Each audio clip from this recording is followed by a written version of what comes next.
Alright guys, so today we're going to throw some of these GBrake rotors onto the bike. GBrake was kind enough to send these over to me. High carbon, 420 stainless steel rotors. I'm really excited for this. When you're upgrading a car or a bike or anything, the biggest thing is brakes and suspension. See, before I ever do motor work to anything, any car I've owned, any bike, I always do the brakes and the suspension. Because you want to be able to stop, you want to be able to turn once you have power on that bike. So once I have brakes on there and my suspension done, my suspension is like half done, it's gonna be great. Then I can start doing some motor work and make the thing actually fast. So really excited to get these on. Not hard to put on. Take off the front wheel, the bolts, replace it, but we'll go through step by step and show you how to do it. If you see on the box here, you get all sorts of different colors to match your bike, different style rotors. I got the wave rotors here with the slots in them, so to keep them cool. I got gold and just plain black, so I thought that would look good with the bike, but all sorts of colors you can do. So we're gonna change the rotors out on this bike. That's one thing, the stock brakes on this bike are, the front brakes aren't bad, it's the back brakes of this thing are terrible. So I'm pretty excited to get this put on and get some really good brakes. They're gonna look cool, they're gonna work really good. So let's show you how to do it right now. Okay, so first things first, to get the wheel off, I think it's a lot easier on these soft tails to just take the back caliper off. That way you're not fighting it. We're also going to replace the pads on this since we're putting on new rotors, and we would like all of that to break in properly. And I want to do the fluid. You got fluid, right? Yeah. What's the difference between fluid? Why is Dot 5 fluid better than whatever fluid? It's not necessarily better. Different brake systems call for different fluid types. We do like to run a Motul, either a 660 or a 700 fluid. The boiling temperature on it is a lot higher than your average just standard oil. The Motul stuff is a lot higher performance oil, so you will get a lot better braking with it. The back brakes are the ones that feel like the pedal is like nothing. I feel like I hit the pedal all the way down and I have nothing. The front brakes work great, but you know, dual disc in the front is great. But yeah, really excited to get the back ones working good.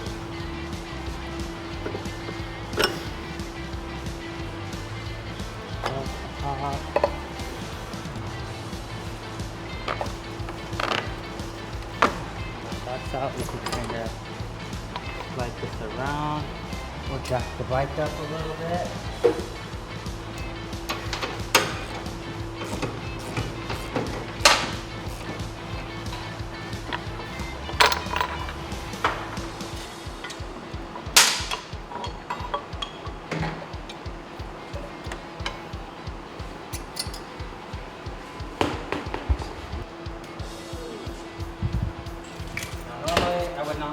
With a deep sock or a deep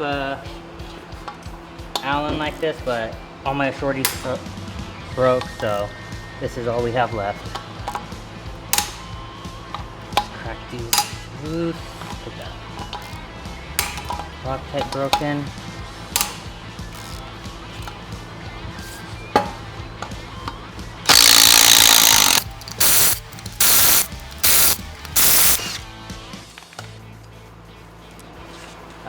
Then I get a 3/8/16 thread chaser just to make sure that these are all properly cleaned.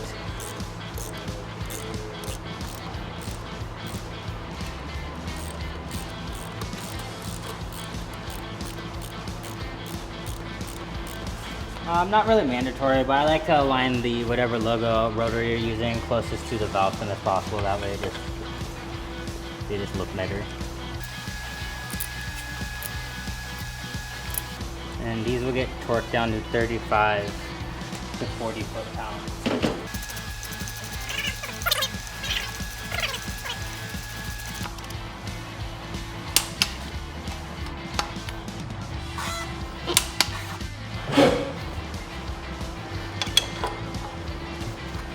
Now we're going to put the wheel back on.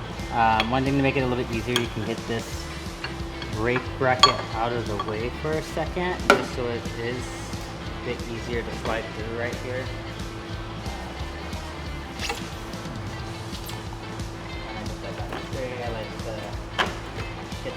loops back under and back onto the pulley.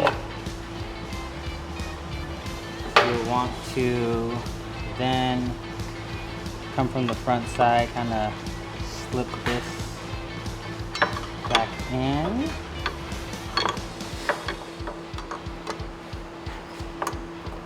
Everything about your bike, Chris, is just always a pain, I swear. Oh, it's a pain? Yeah, sure enough.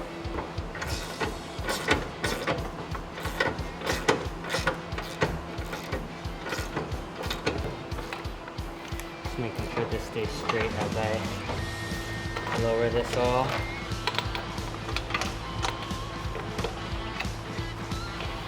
The spacer, you may actually need to slip it through the front side of this, but you want it under this still. Get that back on and under there. And then you have one more spacer back here. So now all of our spacers are in, our brake is on, we're ready to slide the axle back through. Get everything lined up. Make sure that ABS spacer is in.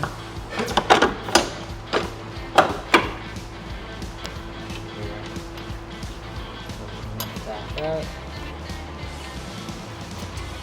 And then we're gonna tighten the axle.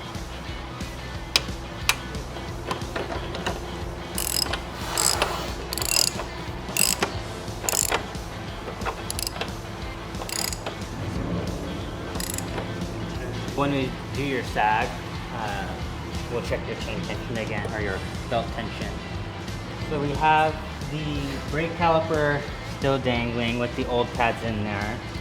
I like to leave the old pads in there since when we do this, you have the possibility of damaging or chunking a pad out with a screwdriver, but just spread open those pistons, get those nice and closed. The bolts to get the pads out are a 5mm Allen. So we'll go ahead and get those 5mm brake pins out. Here's one. Here's two. Old pads will slide out. Chris still had lots of life, but like I said, since we are putting a new rotor on this, we want to make sure it's going to wear evenly with a new pad. We got some fresh sintered pads right here. You know, one thing I want to say about these rotors, so GBrake's been around for a long time. These are Galfer, they just rebranded to GBrakes. So this is tried and true, reliable, great product.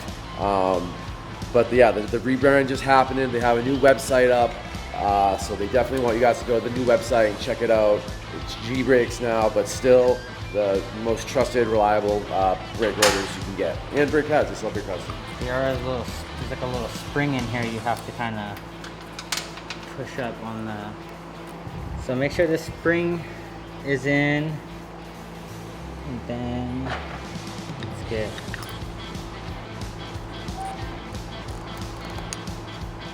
have that little...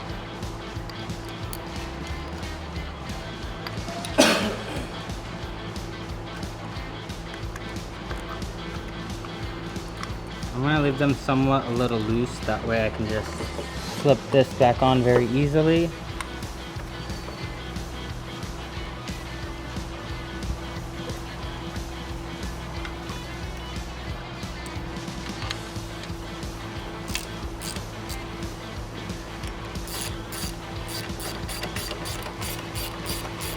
About 30 foot-pounds on these as well.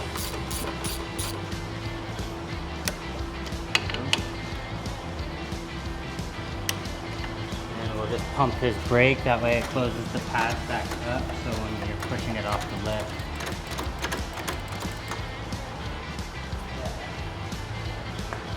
And the rear rotor is done. Now we'll get this thing off the lift and get to the front. The bike back on the ground, we can get access to these front rotors. We're gonna go ahead and loosen the 8mm pinch bolt on the right side of the bike. 3/4 inch Allen for your axle nut. You kind of feel it fall out the pockets of the threads, and then for your axle, pull the wheel forward, your spacers are gonna fall out, and then let's set that like that. We're gonna take one of these calipers, 10mm 12 point.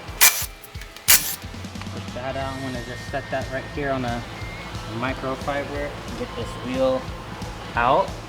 And then we got 5 T40 Torx bolts on each side, and we'll go ahead and start taking those off.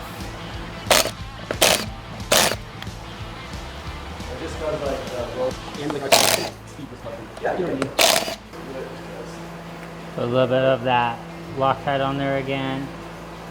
So just like how we tapped the threads on the rear, you can go ahead and do them on the front. These are 5/16 by 18 thread pitch. Here we have our new 11.8 rotor by GBrakes. Again, I like to get this GB as close to the valve stem as possible, just so they're all unison.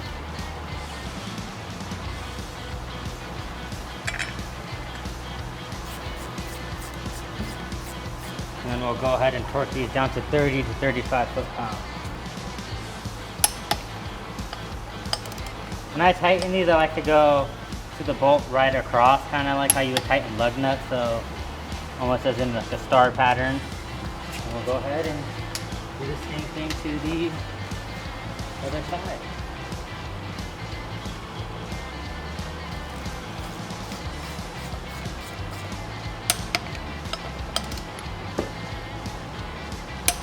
Now before we get this wheel back on, we're going to take the pads off of the left caliper with that 5.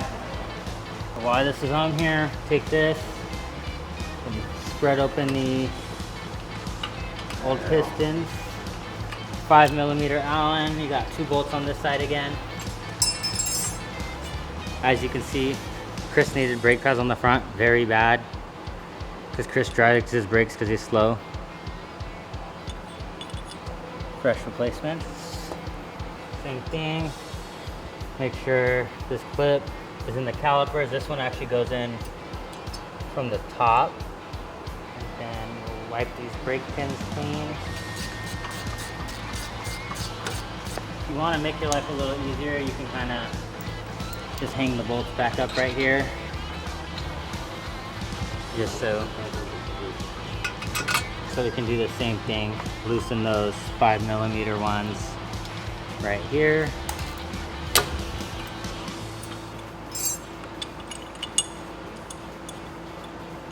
So put this back off just so you can get the wheel back on. Make sure your ABS sensor wheel bearing is on this side. You'll see it has a different color than this side. It's just all metal. I'm just getting the wheel back on, sliding the spacer in. Make sure your ABS sensor is on that side, and then you kind of have to lift up a little bit to kind of feel this axle pop into the threads of the fork lower on this side. Tighten this up.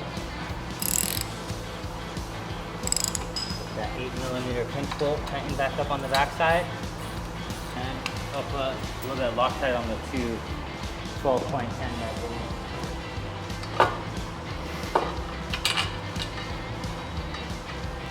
Tighten back up.